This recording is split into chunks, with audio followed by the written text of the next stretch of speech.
It had a code for the map sensor and a code for cylinder 4 misfire, the dreaded cylinder 4 misfire. Now, I went ahead and checked the spark plugs and checked the coil packs.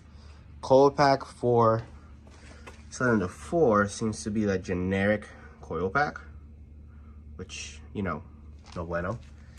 But I think that the main reason why we had a bad, misfire is because of this bad boy right here.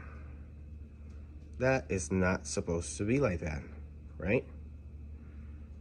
So we went ahead and got some 2309s to put back on.